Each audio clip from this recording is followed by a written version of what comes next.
Hello and welcome to Dead Darlings podcast. I'm Rebecca Cooney. I'm Laurie Eves. And I'm Hannah Hutzper. Dead Darlings is a monthly podcast for the spoken word community. Each month we'll be bringing you interviews, tips, inspiration and above all, awesome poetry from the spoken word scene. We'll also be telling you what's on and where you can submit your work. This month, we're only going to go and be interviewing Selena Blimmin Godden. Whoop, whoop, whoop, whoop. This month's poem of the month is by Beth Hartley, recorded live at the Poetry Graduation Party 2021. And we'll be giving you a sneak preview of our book review episode where we'll be chatting about Hera Lindsay Bird by Hera Lindsay Bird. That will be out later in the month. I was just thinking, wouldn't it be funny if Hera Lindsay Bird was actually by Caroline Duffy or something like that? Or Caroline Bird. Caroline Bird's next book should be called Hera Lindsay Bird. That would be funny. But first, what have you guys all been up to since the last episode? I went to a poetry gig, guys. Woo! I went to an actual real-life poetry gig. I was only there for about 20 minutes, but man, I went to a poetry gig. I went to Elle Dillon Ream's book launch for her new collection Maladaptive, which is out on Verve Poetry Press, which was exciting and interesting to go to. I had to rush off. So I only saw Kayla Martell Feldman and another poet whose name is escaping me, who was excellent doing the support, and didn't actually see Elle, but I read the book, so supported in that way. So that was good. Which is it's better than me because I was ill and I couldn't make it. Elle is someone who I've absolutely loved. I think I've only seen her at Genesis, but she kills it every time. So yeah. A full-length collection, whole. I am excited to get hold of that. Yeah. And she comes very much from a kind of dramatic theatre background, so her poems almost operate as mini plays, that she will almost be doing characters with physicality on stage and different voices, so I'd be really interested to see how that's going to work on the page. And it's going to work well on the page, you know what I mean? I'm very excited about reading that book. Yeah, it's a cool one. I've been reading that. I've also been reading an anthology that came out last year that you guys might have heard of. It's called Too Young, Too Loud, Too Different. Have you heard about that? That's the Malika's Poetry Kitchen one, is it? It is the Malika's Poetry Kitchen one, which our past guest and friend of the show, Hannah Gordon, has a poem in, a haiku, in the middle of this book. It's great. It's a really interesting collection, actually. I'm not usually a massive fan of anthologies, but having the through line of these are all poets that have been part of this collective over the now 2 decades that it's been running is a really nice way of doing it. And actually it begins with this section that is literally just telling you about the history of Malika's Poetry Kitchen, and it's brilliant. It's so nice to have a history lesson about sort of spoken word, but not history as in old and boring, as in this is what's been going on for the last 20 years, and that's how we've arrived at where Malika's Poetry Kitchen is now. Yeah, where you have, Roger Robinson, who co-founded it with Malika, winning the T.S. Eliot Prize and things like that, and it's worth it for the introduction alone, where it just tells you about, hey, here's how this thing happened. And it's a really good read. I haven't finished reading it, but it's worth it for the intro alone, which is great. I've also been reading this book by Nine Arches Press, who we did How to Be a Poet a couple of months back on the book club. I've been reading another one of their kind of writing manual books called The Craft, which is edited by Rishi Dastidar. Apologies if I'm mispronouncing that name, which is a really interesting book. It's all essays by different poets about different elements of poetry and what makes craft in poetry. And yeah, it's been a really interesting one to read so far. I'd say the one thing that's a little bit maybe less fortunate about it for me is that it started by having a really great introduction by Will Harris and then goes into a lot of stuff about form, and the form stuff is interesting and it is good, but leading with the form stuff is a bit of that could turn people off. Yeah, it's quite a do your algebra before we can do the fun stuff, isn't it? Yeah, whereas the rest of it seems to be more about kind of about the practice of writing poetry rather than the nuts and bolts of here's how a sestina works. So I'm excited to get to that stuff in the book, and maybe I'll talk about it next month once I've got to that stuff. Also got a new video out with Muddy Feet Poetry. You can go and check out on their YouTube channel. It's me doing 3 poems from Biceps that we recorded last year, and it came out okay, so that's nice. Awesome. Excellent. Cool. How about you, Hannah? What have I been up to? I have sold my first book via my online poetry shop. What? I know, right? I went to the post office with it yesterday. I was delighted. Amazing. And it's from someone I do not know. I was mouthing off on Twitter. Oh, that's even better. And as a result, I sold a book. So that's not why I mouthed off on Twitter, but like, hey. Isn't it? I mean, that is why one mouths off on Twitter for self-promotion purposes mostly, right? Like, costs many pounds an hour. Yeah, and you got a tenner for selling a book, so... what else have I done? I was at a gig last night, which was a lot of fun, which was the Poetry Shack. This is the event which booked me and Michael Rosen on the same bill, but then had to cancel because of Unrunicon. But I am hopefully going to be on the same bill as Michael Rosen at some point later in the year. And in the meantime, I went to a lovely night where the headliner was Claire Pollard, who I had not heard before, but is, I would define as more page-based than stage-based, but like had some absolutely incredible stuff. And some really, really good open mic, including one of the regulars at Insight, what I host, who I've seen Lee Campbell online almost monthly for nearly 2 years, but I didn't know, for example, how tall he is. So it was really nice actually having an in-person... You don't get a sense of depth from a webcam, do you? Yeah. So the Z-axis and the Y-axis are not there. Yeah, so it was really nice. A nice in-person gig, some really incredible open micers, nice host, Jack Shamash. And I hadn't realised it was Burns night until one poet came out with a tartan scarf and did some Burns-esque riffing pieces. And then the host started throwing out haggises to the audience. They were extremely wrapped in plastic. Wow. I am the only omnivore of the Dead Darlings podcast. I'm seeing all your faces. Yeah. Personally, I was delighted. But yeah.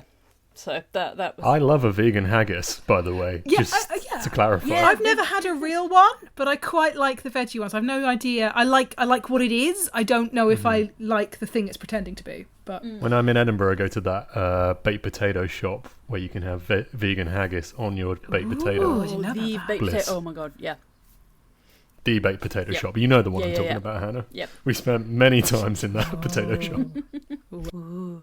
And the other thing I have been doing this month is sometime around Christmas I had a brainwave about whether or not I want to do a masters in creative writing, and I'm still weighing it up and I haven't ruled it out, but Jesus Christ, going back to university and not earning money when you're in your 30s and used to, I don't know, finally having a living wage. So I'm looking at different other opportunities one way or the other, and like looking at some things like courses, because this will not be a surprise to you guys because we had a discussion over lunch not that long ago. We met in person. We had lunch, by the way. We should put that on the notice board of what we did this month. We actually saw each other in person and had lunch. yes. But yeah, after some discussions with a few people, including yourselves, I've come to the conclusion that things like Arvon fees versus university fees actually make it... Arvon feels expensive until you put it against a master's, going to a university. Right. So yeah, I haven't made any serious commitments. I've started doing the odd application for opportunities that look a bit more fancy / I might teach someone and do a thing.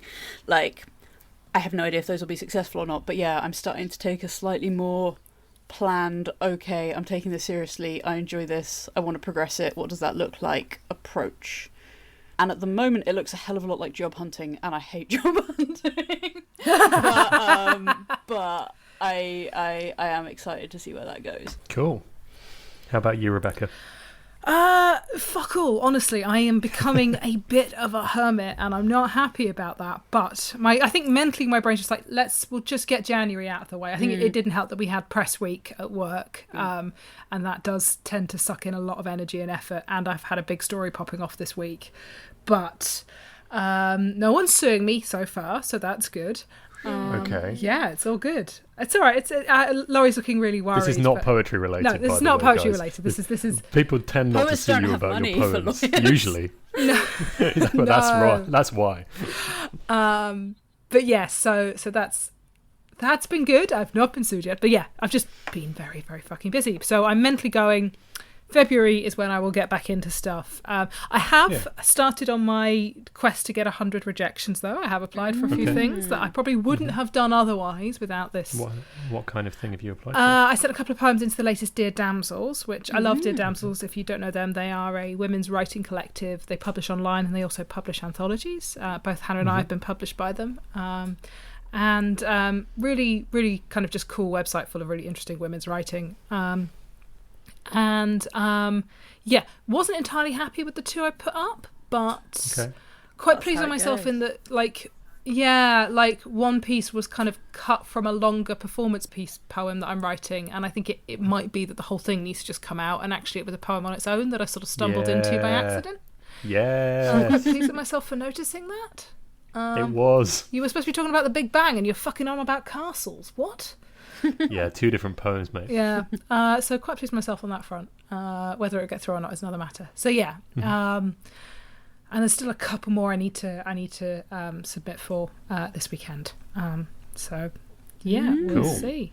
I mean, putting in time on editing and things is great. Are you finding word limits tricky? Because whenever I've tried to submit, there's usually 42 lines or 50 lines. They'll have they'll have often a line limit, which for spoken word is really incredibly short. That's like not for me. Yeah, no, Laurie is stripped down punk 2 minutes. You smug singles. pithy bastard. If it's longer than 4 lines, I'm not happy with it. Yes, and I think that has been part of this, and it kind of got interrupted by the pandemic, that I was starting to have a bit of how do I make my stuff work on the page kind of soul-searching thing, and then the pandemic stole all of my brain space and farted in it. So, so that is, it's kind of a continuation of that, and I agree, there are things where they go no more than 50 lines, and you're like, okay, that's a lot of mine out. Can I combine those 2 lines? How long can you make these lines? Right. That is often my edit. It's like removing line breaks. Yeah. and that is also something that actually interested to chat to you about. That one thing that a couple of people have said to me is, when performance poets submit work on the page, the lines are really, really long. I actually have the opposite thing. My lines are very short, and I don't know if that's because I used to write a lot during my commute on my phone, so you naturally press return more. I don't know, or if I just think in quite staccato lines. I think. But yeah, I've been told by a few different people who know what they're talking about. Do you know what I mean, in terms of knowing performance poets and publishing and stuff like that? But that's just not true for me, and I just So my thought is that often performance poets, when they try and translate the work for the page, put line breaks in when they would pause when they're speaking. So if it's a poem that's got lots of kind of pauses in it, or little moments where in your head you're moving from one bit to the next, there's a natural tendency to put a line break there, but actually it's not always what's best for the poem, I don't think. But it's interesting that that's something that comes up. That's the point. Yeah, what do performance poets pages look like? I would be interested to have a hashtag share your poems.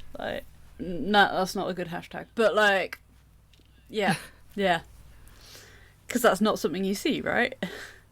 Hear. No, I just and people go away and they edit it before they put it on the page, rather than showing you what it is they're reading from or what it is they're memorizing from. How they actually just put it down to preserve it rather than to actually share it. So yeah.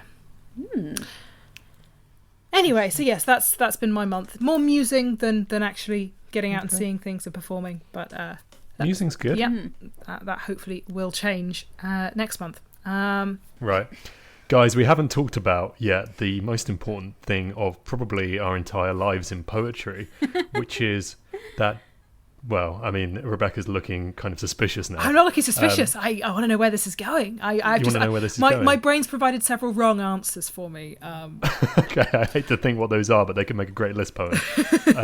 Guys, our last month book club, Joelle Taylor, we did the book club, we recorded it, we said, if this doesn't win the T.S. Eliot Prize, where we're all going to jump in the River Thames and swim out through it all the way through Kent, out into the sea, carry on to the next country and protest. Thankfully, we don't have to do that because Joelle Taylor only went and won the T.S. Eliot Prize. I mean, I've been having a look and I can't find that footage, Laurie, but okay.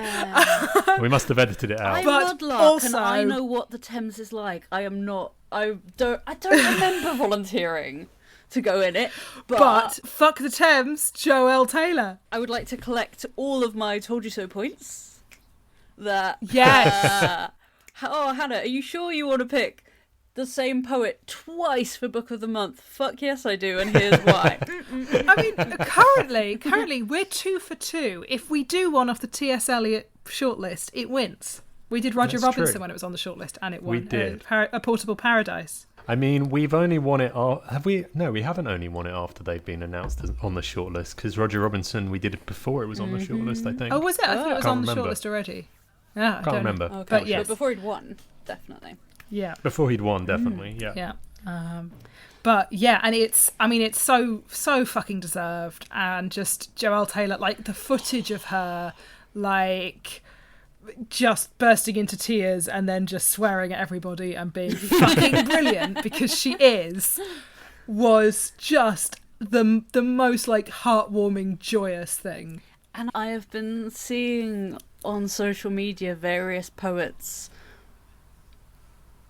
paying tribute with everyone coming forward with their story about the time that Joelle Taylor said something insightful, encouraging, maybe a bit challenging about this thing you do is really good, here's how you can up it, or this thing you do is really good, you could be looking at such and such.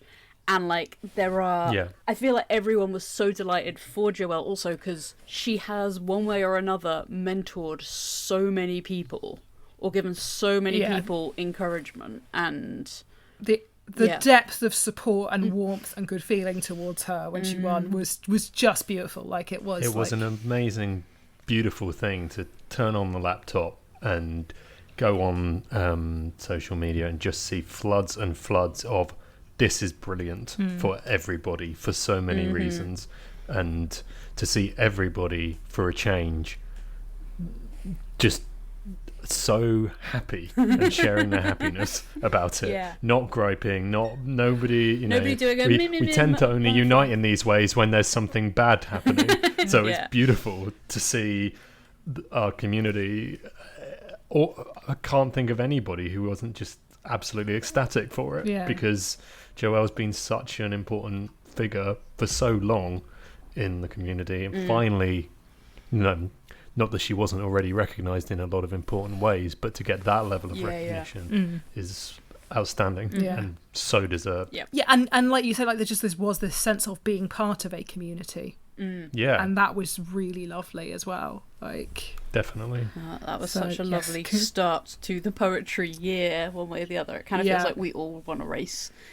Well, our football team won genuinely in some way. Oh, is this what it feels like? Is this why people are that excited? Okay. That is why. That's a great analogy, Hannah. It did feel like your football team winning. It felt like something that... Not that I would start dissing Raymond Antrobus fans in a pub or anything. Like everyone else on the list was excellent. Poetry hooliganism. Hey. 3 Brawl at Poets. Get your sonnets out for the lads.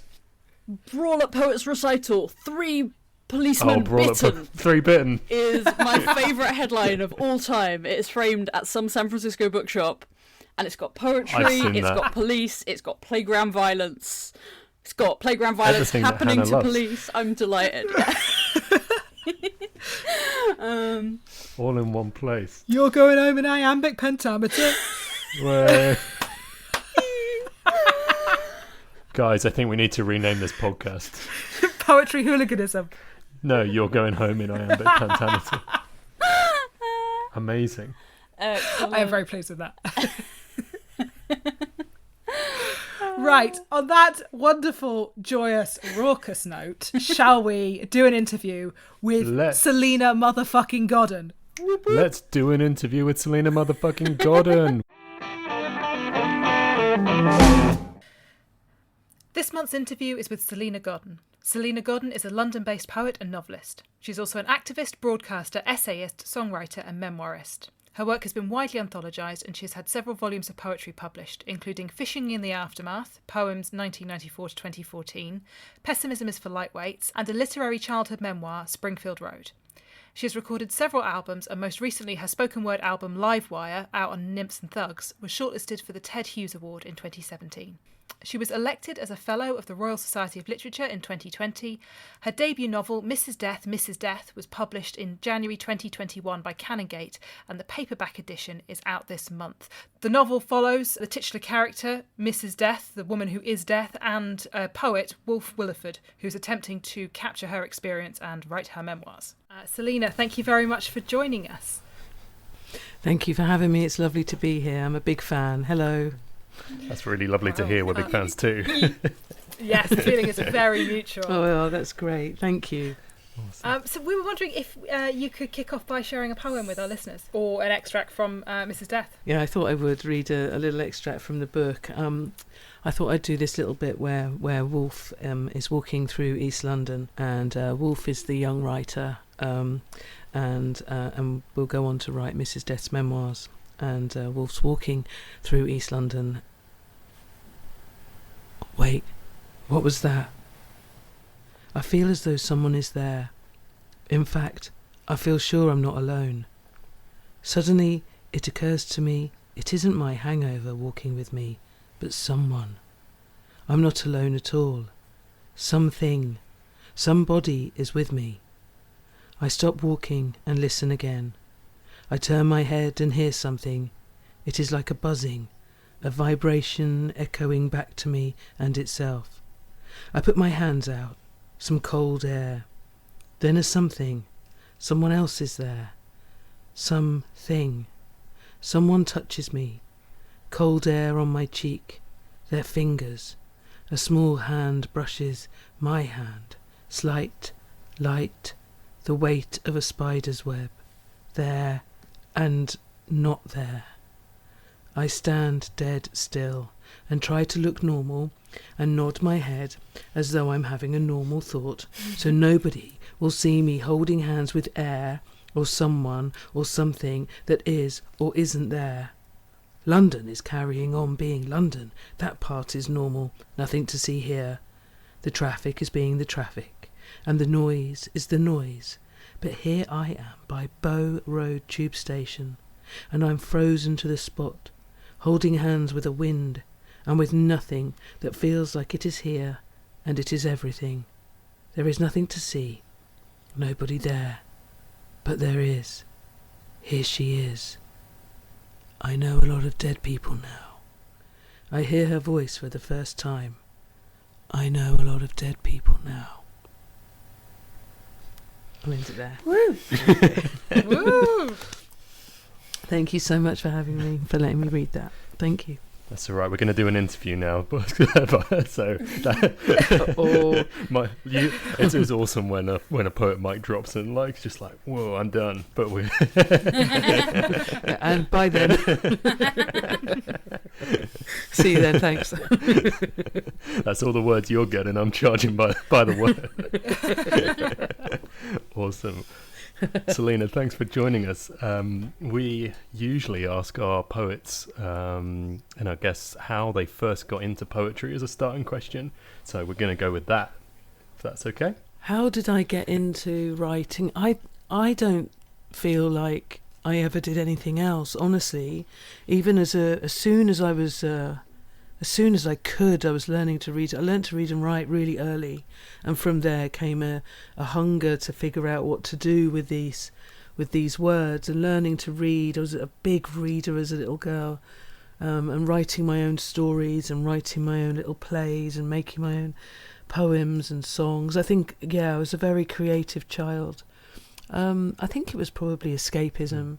It didn't at all. It wasn't a career. It was something that I did, and it's something that I do. It's something that I would do whether someone was paying me or not. It is generally just what I do. It's my way of trying to make sense of the world, of trying to make sense of disappointment, often pain and sadness and loss and grief, and also I'm a coward. So often it's things I wish I'd said. You know, that hindsight, where you're like, that would have been really clever. Oh, I could have been so witty in that moment. And so you go and write a short story about it, and then put yourself being very witty in the short story, make it all fiction. But I think a lot of writers write themselves in their work and pretend it's fiction. No, that makes a lot of sense. And how did you come more specifically to kind of poetry and sort of performance poetry? Well, so I just described sort of my childhood, if you can sort of imagine me with like my massive afro and my National Health glasses. But then when we get a bit older, we get into cigarettes and boys, and I found that I could actually trade poems for fags. Nice. So so that was me trying to monetize poetry at the age of sort of 14. So who was buying poetry, and what were they buying it for? Fags. Well, I sort of make that into a joke, but it's a little bit true. I did do a roaring trade at Valentine's Day, you know, kind of, Steve, don't ever leave, Steve, don't ever leave, like kind of, you know, and swapping fags around the bike sheds, and and I think it was also to make my friends laugh, if you can imagine, sort of hanging out, drinking cider under Hastings Pier and making up little songs and noticing that, you know, and making my mates laugh. And I think a lot of it came from comedy, which probably explains why there's so much humour and in my performance and live stuff, and sort of finding the joy and the jokes in very scary, dark stuff definitely comes from that, probably. I kind of see myself as sort of the clown in my sort of year at school, like kind of messing around and regularly hyperactive. So showing off around the bike sheds is the short answer. When did you start taking it from the bike sheds and onto what you might call a stage? I think quite. My first gig was when I was 19. Okay. 19, turning 20, around that era. I moved to London, and I had such big dreams and so much passion and ambition. In those days, I reckoned that my poems were songs and that I was going to become a pop star like Nana Cherry. I didn't know that you could be a poet. That wasn't a job that seemed available to me, or at least, you know, when I went to the careers advice, they didn't show me a picture of Maya Angelou. You know what I mean? This was very much something I learnt later and discovered later. Girls that look like me, they could be hip hop girls. They could be like Nana Cherry, or or X-ray Specs, or or something like that. I couldn't imagine that the poetry and the more serious stuff would be considered literature or poetry. So I went more for the jokes, more for the humour, and worked with music, and made several albums and toured those, and sort of went through the music route, because I sort of thought that's where I belonged, or I was seeking to belong, in that kind of thing, putting spoken word to music, working with Peter Coit, with my band Saltpeter. And we were called Selena. I was called Selena Saliva in those days, in the 90s. That was my punky name. Nice. Selena. My full stage name was Selena Saliva, Gloopy Godiva, God Bless, Goddamn God. Wow, polystyrene. That was what I wanted to be called. That is what I wanted to be called. Poem. Yeah. I wanted people, you know, in the old-fashioned theatres, I wanted people to run out of letters when they put it up on the Saturday night. Selena Saliva, Gloopy Godiva, God Bless, Goddamn God. Like, I thought that, but of course that didn't stick, and what did stick was Selena Saliva. But I've got so many people to be thankful for, and so many people did give me a break and did give me a chance. Early dalliances and gigs were with like people like Jock Scott, and Murray Lackland Young and Zena Edwards, and there was a real thriving scene in the 90s. And then my first sort of famousy thing was working with Cold Cut. and going on tour with them and being on the Let Us Play and Let Us Replay albums, and I got to go to Japan and all over Europe, and that was very exciting. It was like me and sort of 12 men on a bus just having the best time. Still swapping facts for poetry. Still swapping, pretty much. Yeah, I'll do a poem, and they gave me Jack Daniels. It was brilliant. Quite literally, nothing changed. Yeah, so I just kept going. Really, my friend said I'm like a mountain goat, just sort of keep going against all weather, but I suppose it's not very flattering, but it's true. Just kept going even though there's like hailstorms and a million reasons to quit. I just am not a quitter, you know. Yeah. And you've kind of gone on to become one of the kind of grandees of the poetry scene, really. Like, and obviously, like you were saying, kind of there was this huge scene in the 90s, and obviously now kind of there have been there's this kind of, we've sort of seen a bit of a kind of a revival or a sort of a renewed mainstream interest in poetry. How have you seen the scene change since you've been involved with it? Oh, it's just so exciting. I am so excited. Yeah, I get quite like, it's like amazing. It's like the things that are happening with poetry now, the young poets just really smashing it. It's just brilliant, isn't it? It's brilliant. It's just brilliant. It's just getting like, I don't know. It's just like you know, when I was sort of 19, 20, and like young Kay Tempest, everyone was like, "You don't stand a chance. No one cares about poetry." And poetry was like the poor cousin at the wedding of art. It's like poetry was like the hula hoop girl. Poetry was like juggling poi or something. It was like, there's like, sorry, I'm just doing a poem. It's like you're doing embarrassing juggling or something, like mime. Oh no! But, any mime artists listening, we apologise. I'm completely just joking. I'm just joking. But it was, you know, and just look where we are now, and just amazing young people just revolutionising it, taking control of it, being the boss, owning it, you know, really using the tools and confidence, and it's just brilliant. I think it's brilliant. And Wow. for listeners, that is, you are a little bit choked up saying that. This is so nice. Well, we are recording the day or 2 days after Joelle Taylor won the T.S. Eliot Award. Yes. Fuck yes. Which everyone I have seen on social media talking about it, like, Joelle is our girl. Like, she is encouraged and pushed and enthused and validated so many. Yeah. It's not just that, it's a poet that we all know, but it's like she has boosted the scene. I felt like I won when she wins. When she wins, right. I feel like I'm winning. Yeah. It's amazing. Really cool. It's just been the most amazing time in poetry these last couple of days. I mean, it really obviously, has. not just the last few years, but particularly, it's just been so beautiful to see everybody happy about that news. Seems to be and just so many powerful new voices and powerful, beautiful, you know, people just in their power. You know, I mean, when I was sort of 19, 20, 21, around that age, and just starting out, we'd make our own flyers and with glue and cut and paste and make our own little zines. And I kind of feel that DIY spirit is very alive again now.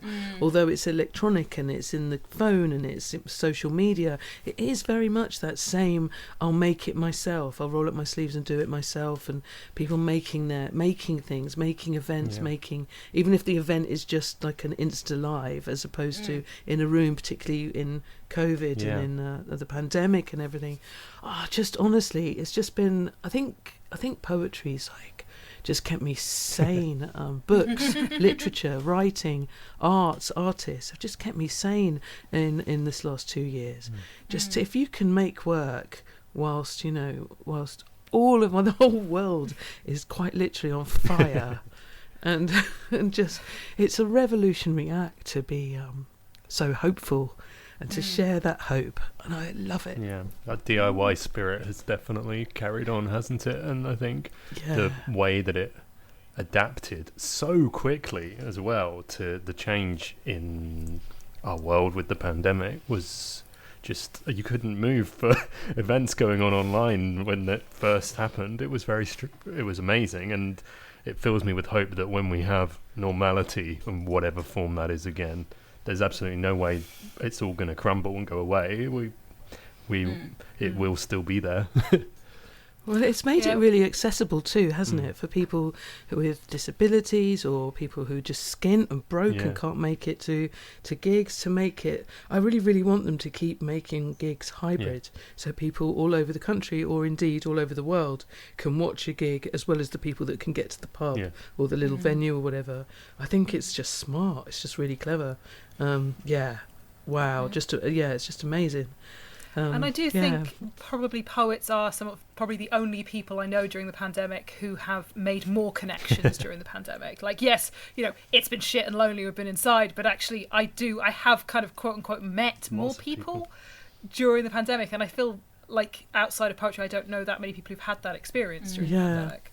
I think book Twitter and Bookstagram and all the sort of writers and book people and poetry people and publishers and all of that community. It's just it's just been so positive and so supportive of each other. And I've seen people when they've all got their book coming out the same month, all helping and tweeting about each other's books to back each other and doing events together. And it's just it's fantastic. Fantastic. Really good. Awesome. Yeah. Sorry, I'm like this big ball of like hopeful, positive, I just feel really happy at the moment. I just really, it's happy. That's good. We like that. It's good to hear. It makes a change. Yeah, we love it when our guests come on and cry because they're happy, not because of something we've done. That's what we aim for. That's the minimum bar.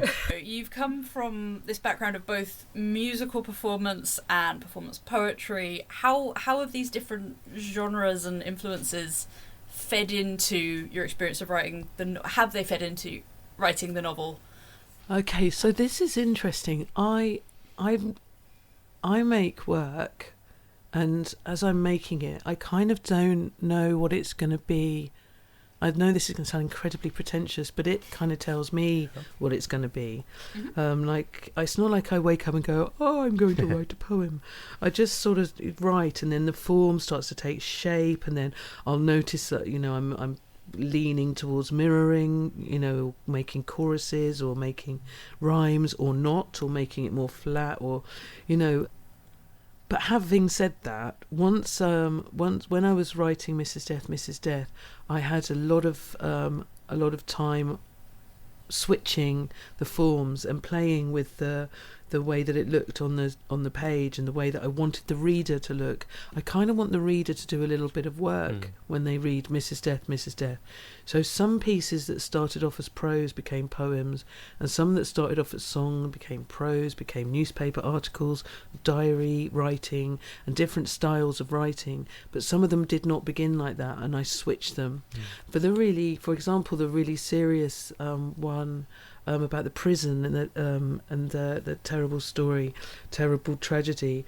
I wanted that started as a newspaper article of a very real, factual, incredibly horrible death, and then I made that into a poem because I wanted Sarah Reed to have that breath. It occurred to me that when you read a poem, you just might slow down and you just might take a breath. Your brain will tell you it's a poem on a page, and you just go slower and you just take it in differently to how you would if it was prose and just block writing.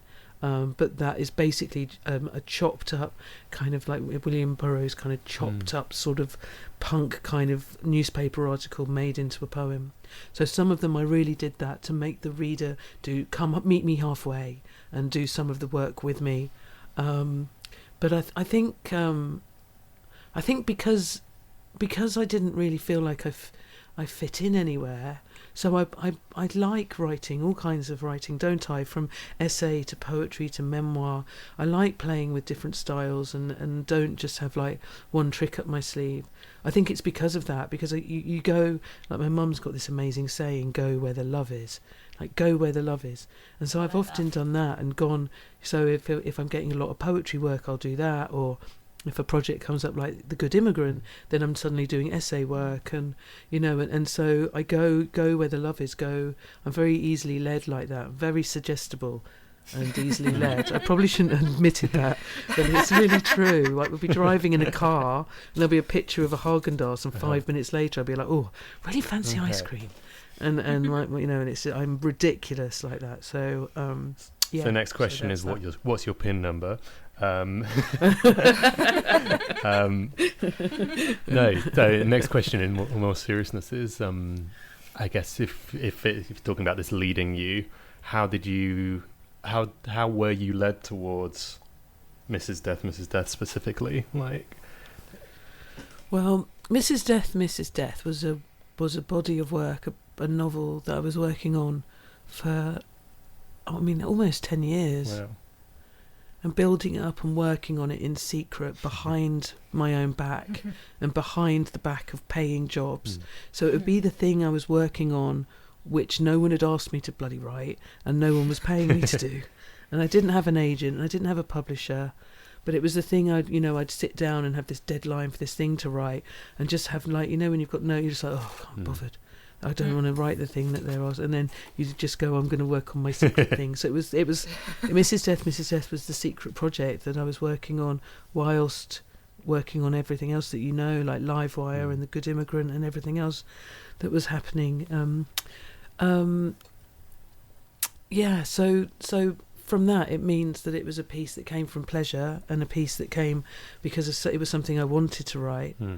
But every single time I'd sort of forget about it. Oh, I remember your question now. Every single time I'd forget about it, it's something, so many coincidences, so many moments of serendipity, so many little nudges would nudge me back into the work. Every single time I tried to give up, I'd have like crazy dreams or visions, or I got the opportunity to go and stay in the tower, Bill Drummond's tower in Cushendall in Northern Ireland, and that seemed to be leading me to write, this sort of theme of towers and all of that. And the day I turned up at Cushendall was the 30th anniversary of the murder of the hitchhiker. Okay. And it was on the front page of the local newspaper, and the tower was really close to the forest where her body was found. So that led me into writing about Inga Maria Hauser and that story. So it was just, I went to the little local library. Obviously I didn't pack enough books. You never do you? So I joined the little library while I was there for the month, and it was only open 2 days a week.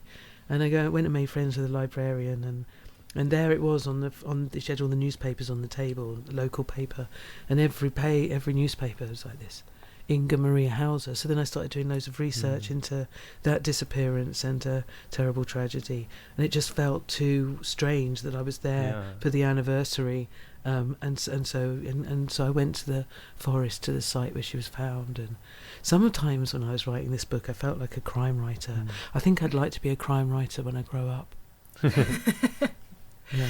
And there was a BBC Radio 4 documentary you did at the same time as writing this book, sort of about the process of writing the book. And I finished the book and then tracked down that documentary, and it was very strange, having just read Woolf writing about being in the tower, to then hear you recording from the tower and hearing that echo and the sea. I wondered how you found that experience of like talking about the process as you were in it. Because I think people find it easy to talk about their process afterwards when the thing is made, but that in the time strikes me as quite a challenge. Again, I think it's just evidence of my fearlessness. I would never want to do that. If someone said to me, it's only in past tense, I'm horrified that I did that. When I say horrified, I mean just terrified. It just gives me anxiety even thinking about it. But at that time, I didn't have a publishing deal, and I didn't have an agent, and I didn't even think anyone would ever read it, to be honest, or anyone would even see this novel. So they I worked with Radio 4 for a year and let them come down to the studio. Because during the writing of the book, I worked very closely with my friend Peter Coit, and we made songs out of lines from the book, and we've got like a whole album sitting there. Wow. Which I still don't really know what to do with. Again, you never know what's going to happen next with me. It's almost like someone else has written the schedule. I just go along with the universe, really. So yeah, but we made these beautiful songs, and so Radio 4 came and recorded us jamming and writing the music, and we did 4 gigs together with that, with the music, with the text, and of course this would have been like the first and early drafts of the book. So yeah, that was very vulnerable. I felt very vulnerable, but also empowered in that, and to hear it on Radio 4, I mean, it gave me encouragement to go and seek an agent and a publishing deal. Perhaps if I hadn't done that BBC thing and said on national radio, I'm writing about Mrs. Death, it might not have been so motivated, perhaps, So what came first, the chicken or the egg? It's a lovely thing in that. But yeah, maybe I would really like to share the songs that I wrote with Peter someday. So that's in the bank, waiting to be shared. Yeah, it's an ongoing thing, isn't it? Yeah. There's never an end. It's always ongoing. Yeah. Yeah, no, that would be really amazing to hear those songs, because reading it, because things are set out within the novel as songs, and I think the idea that then that could go and exist in the real world sounds. Well, it was all part of writing it. So I would kind of eat like Mrs. Death and dress like Mrs. Death and think like, try and I wanted to be. So much of the book was composed on the lips, walking and recording and singing into my phone. Right. And talking into my phone. I mean, it must be quite creepy for the neighbours just seeing me going, I am Death and I am here, walking around the park in a circle. Oh my God. Can you imagine? A lot of the book was written like that. And then I'd go home and type it up like that. So a lot of it was that, and so the songs were part of that. Like, what would she, like Mrs. Death lullabies, and if Mrs. Death was sitting on the end of your bed, like how would she sing to you, and things like that. And yeah, I just really, really tried to embody it, and get in there. Yeah. Well, I've got a live wire on the big double vinyl, so I'm hoping something equally as beautiful for those songs when they come out. Oh, thank you so much. Oh, I loved making that live wire album. I made it here in this room that you can see now. Yeah. I produced that on my own, just sat here going. That was sorry, this is radio. That was me pushing buttons, and it was. Not that I make a weird mouse noise when I'm. Yeah, that's the sound of producing, right? I've done this before. Yeah. Well, again, I was going to ask about the audiobook version, but I was disappointed that it didn't have the little mouse noise in it, actually. We did toy with the idea. Of putting a piece of music on there. But yeah, we changed. We're just saving it. The music, the moment will feel right when it feels right. Do you know what I mean? Yeah. It's it might be too. Sometimes it's almost like you can be too much. And if I'd gone blasting into the world with here's the theme tune, and here's the book, and here's the pictures, and here's people might just go, oh, it's too much, you're too much. And I've made the fan maybe that's art, just me just having and I've done the picture of my Mrs. mood Death, board of death. Yeah, exactly. So I hold some things back in reserve sometimes. Although I must admit that's 100% the opposite of my personality. I feel like going in with all the things, just going. And on the audiobook note, me and Laurie both caught. Yeah. I think, Laurie, were you reading it and listening to the audiobook? I listened to it and then got kindly sent a copy of it from your publishers, which was lovely. We don't usually have that, so that was very lovely. But it's interesting because you were talking about layout and how important layout has been in it, but it's also been beautiful listening to it. I'm sure Hannah would agree.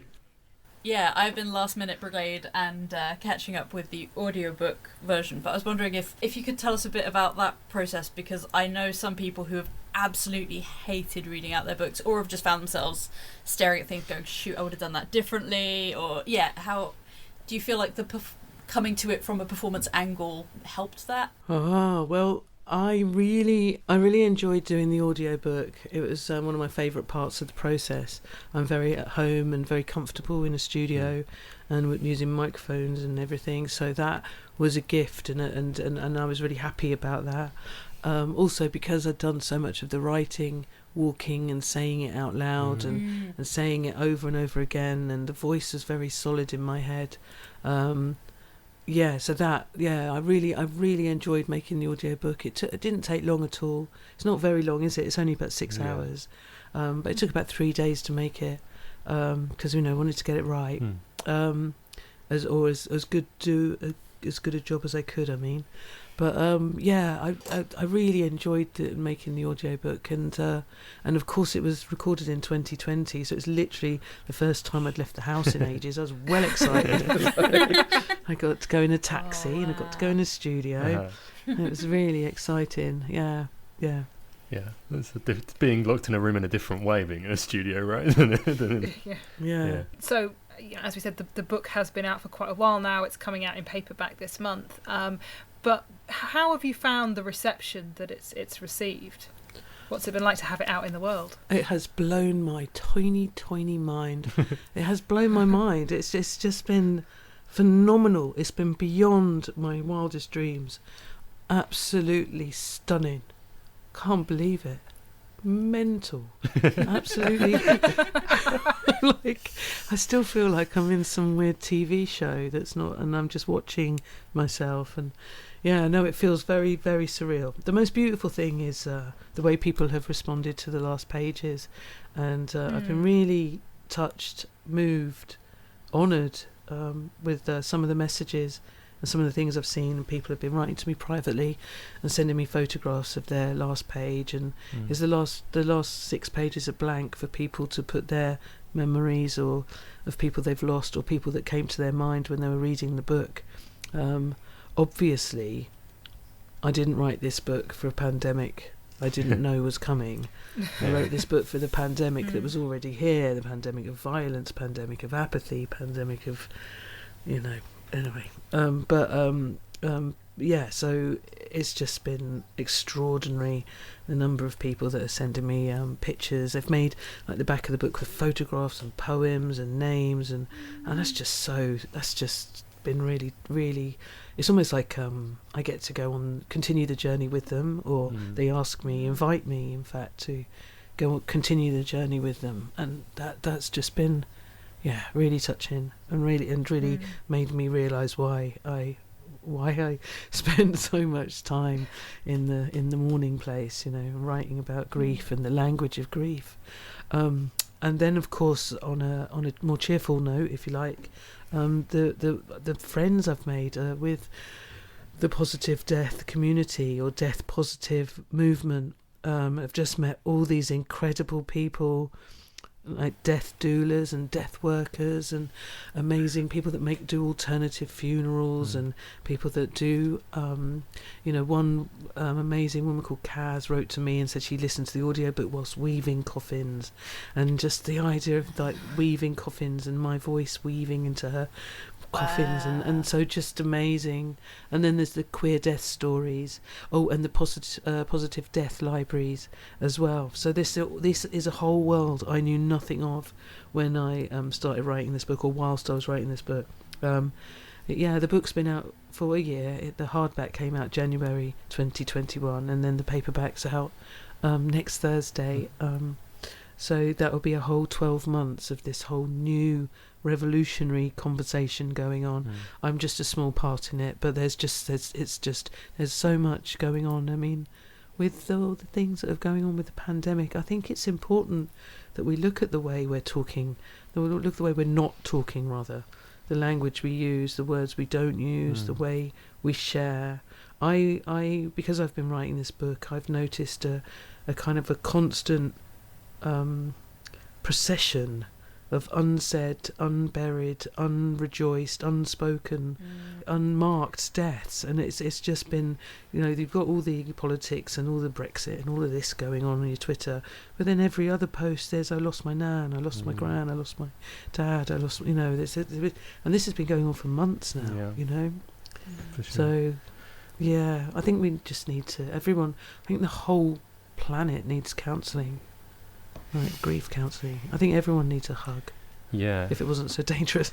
It's been a very weird experience we've all the three of us have talked on the podcast before. We lost a friend we've lost a few friends in the poetry community in the last year, including Dean McKee, who's 28, from COVID, which was, I think the other two, my co-hosts, would agree that we kind of we haven't been able to not talk about it. We have been able to talk about it, but we haven't been able to mark it as we usually would. And that's been a really difficult thing for all of us to be dealing with. Rituals so important. The rituals of that's the thing that with the pandemic and with all the lockdowns is the importance of the importance of rituals. So whether it was christenings or weddings or funerals or birthdays unmarked and joyous things as well as funerals, it's been so strange not to mark life's rituals, life's changes, life's celebrations. Because I really love parties. I really love parties. I really love like dancing and music and rum and the bike sheds and the fags. And you take all that away, it's just work. Where is the fun in that? Yeah, for sure. That was the whole thing with gigs and performing and doing tours and things. All the really good fun you have backstage. I've really missed all that. But we've been having to like perform to a laptop and then snap the thing shut, and then you're just sitting there in your dress, having a rum in your kitchen. It's weird, it's so strange. Yeah. The first time it's like, oh, this is quite nice. I'm home Novel. now. I don't have to get on the tube for an hour. And then Yeah. I feel like, oh, I missed the chat. Yeah. Where's the chat? I find it really inspiring as well, the random conversations and spontaneously bumping into people that you hadn't thought of or hadn't seen for ages. Because not everyone is on social media, not everyone's on their phone, and not everyone is, there's so many lost connections. Interesting. And we're talking about the poetry community earlier and being very kind of DIY and indie. Obviously the Mrs. Death is been in every bookshop I've been into in the last 2 years. So how was the experience of kind of working with a more mainstream kind of publisher been for you on this? Well, that's I mean, again, I don't take anything for granted. I don't take a single second of any of it for granted, that people want to read it, that people want to stock it. Seeing my book in a bookshop window. Are you kidding me? That's just absolutely... I saw it in Whitstable in the big display, and then the other day in Foyles on the little run by the staircase. Like, I've seen it everywhere. That's just amazing. Every single time someone sends me a photo, I'm just beside myself. My excitement and enthusiasm is not in any way fake. I think it's because like everything I've ever done, all my albums and all my books and pamphlets and everything I've done, I've very much pushed it myself, going up and down the country with a suitcase full of books, jumping off stage, selling them to people, roaming around like that, going around bookshops begging them to stock or asking them if I can do some poems and will they take 5 and just put them in the poetry section. It's been a long time. This year marks 30 years I've been doing poetry. That's a really long time to wait to see your book in a bookshop and see it in a bookshop window. It's a really long time. So when I'm like on Twitter and everything going, it's completely like 100% genuine. I'm not like being a weirdo, although I am a weirdo, obviously a massive weirdo. All poets are weirdos. Well, don't tell anyone, that's the secret. There I go again. I'm not spilling the beans. Insider gospel you there. That's our writing tip for this month. Speaking of which, one thing we like to ask all of our guests is, do you have a writing tip or a prompt that you would like to share with our listeners? I've got lots of writing advice, and lots of things that I would share. And I was thinking that you might ask me this. Yeah. But you know what? I think the best advice I could give is don't take any advice. No, take all advice with a pinch of salt, because nobody knows your path and nobody knows what you're aiming to do or what you're going to achieve. Nobody has any idea. And so many poets have been underestimated, and then they go on to do something grand and everyone's like, oh, I always liked them. It's like, well, you actually didn't. And so I think it's really important to just listen to yourself, do what you want to do, be the big monster you want to be in your own time and in your own way, do your lifetime in your own lifetime. I think it's very, very frustrating. There's a lot of room in poetry. There's this strange idea that there's only so much pie. I always get very confused about this idea of there's only so much pie, and so people are quite strange about that. There's unlimited pie. Yeah, there's unlimited pie. Everyone is allowed pie. Bring it on. Bring your poems. The more voices, the better.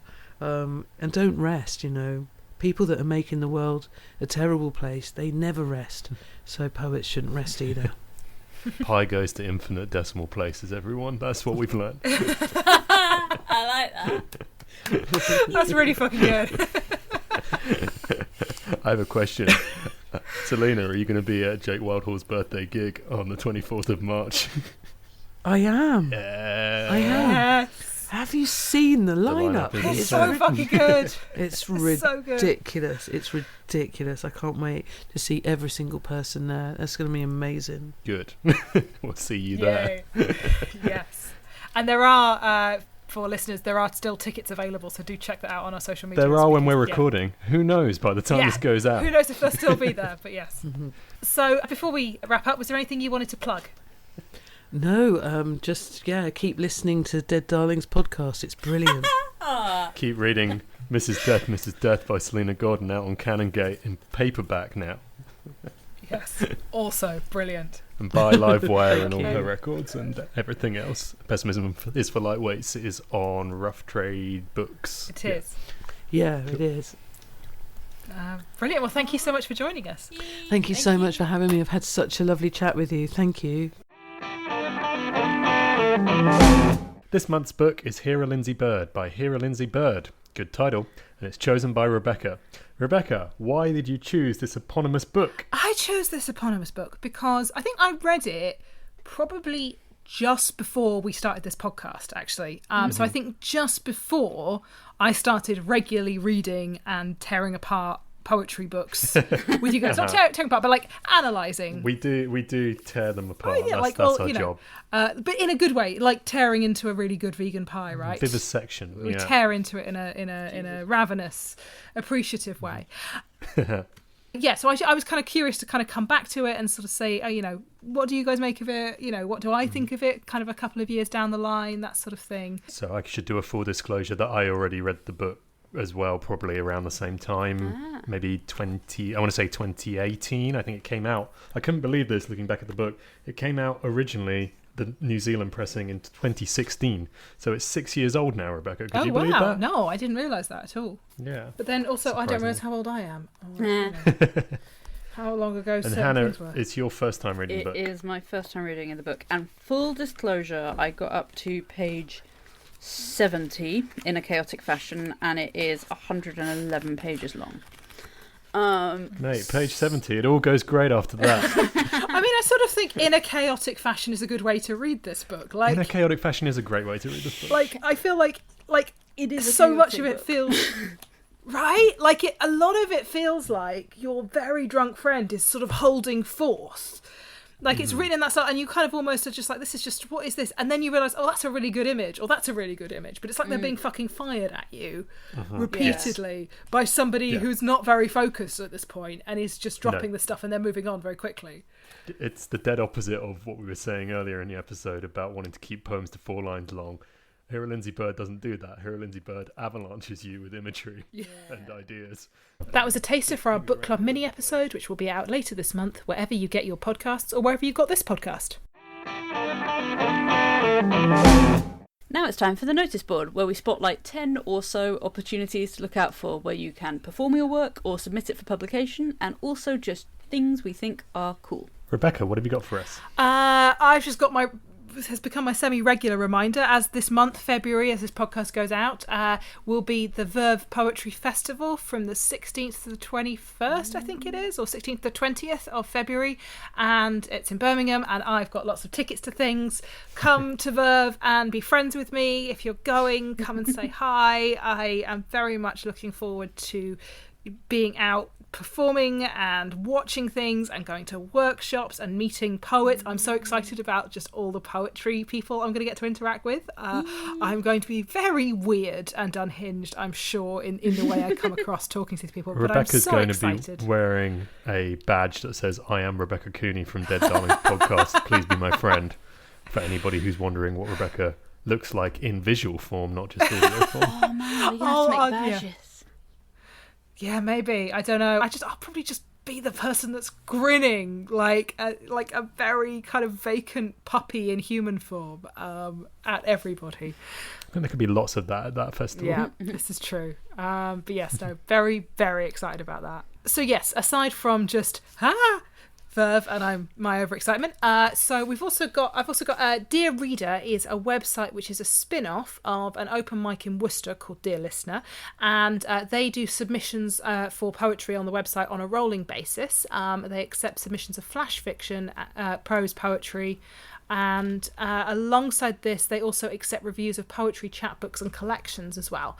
Work can be on any subject, with the usual caveats they put in about like not being a dickhead or being racist or any of the isms or obias. I'm paraphrasing, but basically don't be a dickhead. Optimism. Those usual rules.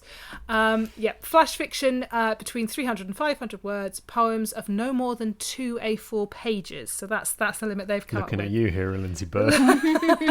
Looking at me and Hannah and maybe we could join those lines together and then it would be 50 lines. Solid block of text done. Justify. Yep. So all submissions should be emailed to Charlie and Talis at dearreadersubmissions@gmail.com. More info about that and all the kind of proper submissions guidelines at dearreaderpoetry.com. And then the last thing from me, the 2022 Creative Futures Writers Award competition opened on the 13th of January, and that's open until the 22nd of May this year. The theme this year, they say, is how it started. They say the work should respond to the theme implicitly or explicitly, but they're looking for quality of writing first and foremost, so the theme is a prompt, not a requirement. They just want your best work, apparently. You should submit one piece of writing in one category or one in each of the categories, prose or fiction.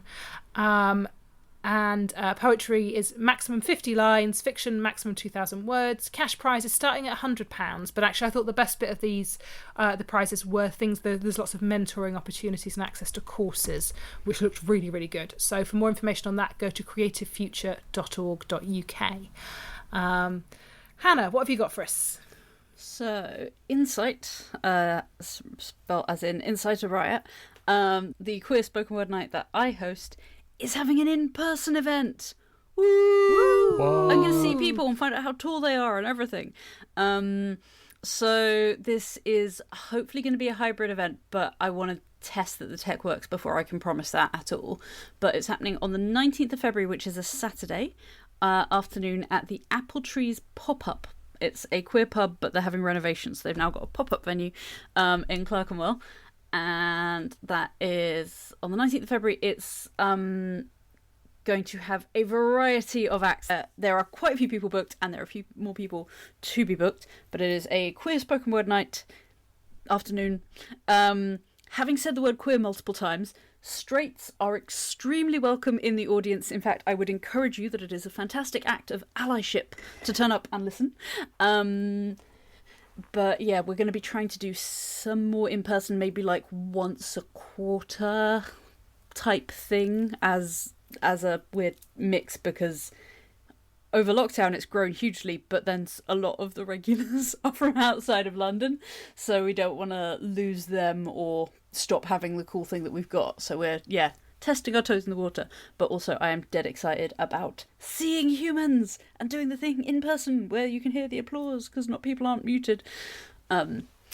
And so you can, if you go to facebook.com/insight poetry, you should be able to find out all the details, or go to the Forum Plus website. So that's Forum Plus, spell out plus.org.uk, because they are the LGBT charity what sponsors it. Other things are, I've spotted the 2022 International Book and Pamphlet Competition, which is run by a website called poetrybusiness.co.uk/competitions/ find it there. This is for a collection of 20 pages of poetry, and the winners will get some monies, but also publication, including some editing. So yeah, that looks like an awesome thing. The deadline is the 1st of March, so you've got a little while to put your best pieces together and give that a shot. I think that Rachel Long is editing it.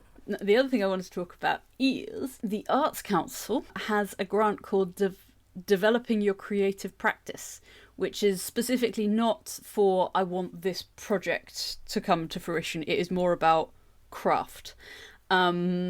Applications, I don't know if they've opened yet, but they will open very soon, and they will close on the 15th of March. That is the Ides of March, if you are into your Shakespeare references. And you can ask for between 2 and 10 grand for up to 1 year for an early to midpoint creative who needs some support to make a major change or to carry out a period of focused development work, it says. And I have not got my ADHD arse together to fill out that form yet, but I'm considering it. And it's a really cool thing. I have seen a few people I like go for it and get it, so worth a shot. Woo. Yeah, I've seen people get that as well. I think they do it on a rolling basis, and they kind of release some of the funding. Kind of people find out together, or not together. There's but little like people, groups. Yeah. Multiple people find out at once. Yeah. And you sometimes see it flare up of, oh my god, I got it, and you don't see the people who didn't get it the people who didn't posting get about it, but hey, yeah, it does seem to come to something, so that's nice. Yeah, cool. There is a new poetry night starting in London, starting by former guest of the show Tyrone Lewis. It's called Process Open Mic, and that's going to be starting in February. On the 22nd of February, which is Tyrone's birthday. And that is at Sub-Zero in Hackney. It's called Process Open Mic. It's open mic, and they've got features as well. This month the features are L. Dylan Reams, who we talked about at the beginning of the show, and the Repeat Beat Poet, who also has a pamphlet coming out soon on Verve. That's exciting. Which I think is called A Testament to Life and Death, and I'm not quite sure exactly when it's out, but it's pretty soon. And so that's two great Verve poets on one bill. Definitely worth checking out. And it's Tyrone's birthday, so you can say happy birthday to him. Over at Ink, Sweat and Tears, the editor Helen Ivory is currently taking submissions, and they are taking submissions of 4 to 6 poems at a time, and the full details are on their website. If you get through, you get your poems published on their website. They've had some cool authors over the years. They've had Jay Bernard published a pamphlet with them a couple of years ago, and then went on to win all sorts of prizes. So they're a cool website run by Helen Ivory and Martin Figueroa, I think. And the website is inksweatandtears.co.uk. Also, well, I've got on my list Apples and Snakes Red Sky Sessions are back again every Wednesday in March. You've probably heard us talk about this before, but it's a series of online workshops led by incredible poets. There's no upper age limit. It's all online and it's all free, which is great. And this time the program is being led by Cecilia Knapp, who is, I want to say, Young Person's Laureate for London. I can't remember, but Cecilia is an awesome poet. That's all you need to know.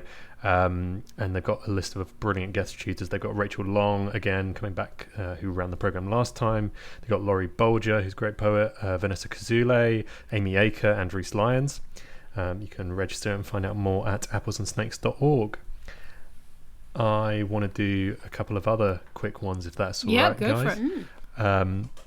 Firstly, I just want to point out that if you live in London, Foyles the bookshop in Charing Cross currently has a massive sale on in their poetry section. There's a whole bookcase just of discounted poetry books. I went in and bought a bunch of them the other day, so I really recommend checking that out if you get a chance. Also, we talked earlier about the T.S. Eliot Poetry Prize. Over on the BBC on Radio 3 or BBC Sounds, you can listen on Catch Up. They had a special episode just about the T.S. Eliot Prize, where they have not the full performances from every poet who performed, but one or two poems per poet put together in a kind of compilation that's about 45 minutes long, and it's really cool. It's definitely worth listening to. Has Joelle on there, and all the other poets who were shortlisted as well, so I really recommend giving that a listen if you haven't before. Also, we should plug ourselves, because we have something new. We have what is known in the trade as a coffee page. As of today, when I set it up. Coffee. Which coffee. We don't Hannah's literally just grabbed the mug. It's not that kind of coffee. Well, it kind of is. If you would like to support our show, you can support us financially by giving us some money if you would like to. Absolutely no obligation to. Over at our coffee page, and you can donate there anything that you might like to donate if you like listening to the show and want to help us pay for our hosting costs and keep the show running. It's not going anywhere, but we spend money on hosting, books. Rebecca spends an incredible amount of time editing the show, which we don't get paid for. Microphones, so we don't sound like we're inside a polystyrene cup. Exactly, those kind of things. So if you'd like to help support the show, you can now do that over at Coffee, which is ko-fi.com/Dead Darlings Podcast. In a moment, we'll be sharing Beth's poem with you, but first, is there anything you guys want to plug? You can find me, Laurie Eves, on Facebook and Instagram at Laurie Eves Poet, or on Twitter at Mr. Leaves. My book Biceps is out on Burning Eye Books, or in brick red cassette form on Buried Vinyl, and you can pick up both versions of that from my website, laurieeves.com, which is laurieeaves.com, and you can stream the audio version of Biceps wherever you stream audio. I am Hannah Chutzpah on all of the platforms. You can find my website at hannahchutzpah.com, and if you go to the tab labelled shop, you can purchase either my little pamphlet Sign My Citalopram, or you can buy my Permeable, which is my full-length collection published by Burning Eye Books. And I need to get the fuck out of the house, so the more orders that mean that I need to get to the post office on my lunch break are extremely good for me. Get Hannah some fresh air. Yeah, you can read some heartwarming things about mental health and many other topics. Bad poetry I was given when my cat died, how much I hate moving house, a game called Tetris. A game called Shithead Bingo for playing in hostile work environments, where all of your colleagues' bad jokes tick off your Shithead Bingo card. Anywho, yes, you can purchase that because the shop is finally set up at hannahchutzpah.com, and then go to the shop tab. And the night that I host is called Insight. Spelled as in inciting a riot. It is a queer night. Straight allies are extremely welcome in the audience. It's actively good allyship to come listen to what we have to say. And that is running mostly online, but with one in-person night. So if you search for Insight Poetry on Facebook, you can find out more. Awesome. You can find me on Twitter and TikTok as at Rebecca K. Cooney. My website is rebeccakcooney.wordpress.com. I'm on Instagram at any name but Becky. I'm on Facebook. I've had a lot of people add me that I don't know recently, and I don't know if it's because of this. I don't really tend to do friend requests on Facebook, so if you want to follow me on Facebook, it's Rebecca Cooney-Poet, that page. Just because I don't know you, but come and say hi to me at an event, and then we'll be friends, and that's fine. If you can find the podcast on Twitter and Instagram at Dead Darlings Pod, Facebook as Dead Darlings Podcast, and you can email us at deaddarlingspodcast@gmail.com. You can also, as Laurie said, donate to our coffee. So ko-fi.com/Dead Darlings Podcast. You absolutely don't have to, but it would be lovely if you wanted to just chuck us some money just to help us keep the audio lights on. If you've liked what you heard, or if you don't want to do that, and if you've liked what you heard, you can remember to rate, review and subscribe wherever you get your podcasts to help us spread the word. This month's Poem of the Month is by Beth Hartley, recorded live at the Poetry Graduation Party 2021, which was a joint book launch for poets who published a book during the pandemic, including Beth and her lovely collection, What If Stars. Before we share Beth's poem with you, I just want to say thank you to her for letting us showcase her work. Thank you to our guests, Selena Godden, my co-host Laurie and Hannah, to Texas Radio for our theme music, and of course to you for listening. Bye! Ladies and gentlemen, it's Beth Hartley who is launching What If Stars.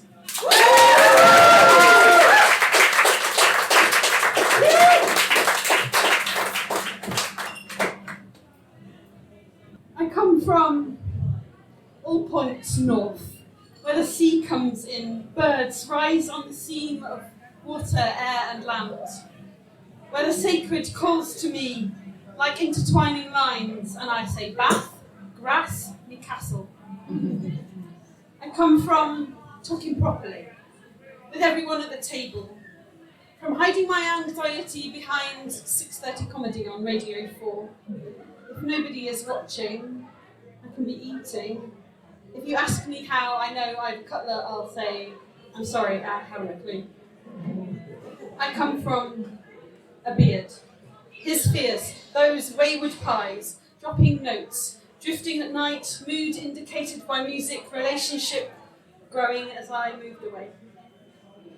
I come from her determination, her firmness, no vanity, from fabric cut and shaped around me, her hands that made the garden made a memory with mine. I come from childhood marked by strikes, hardships different to the ones I thought I was having, freedom to walk for miles, Kirby Lane and back again.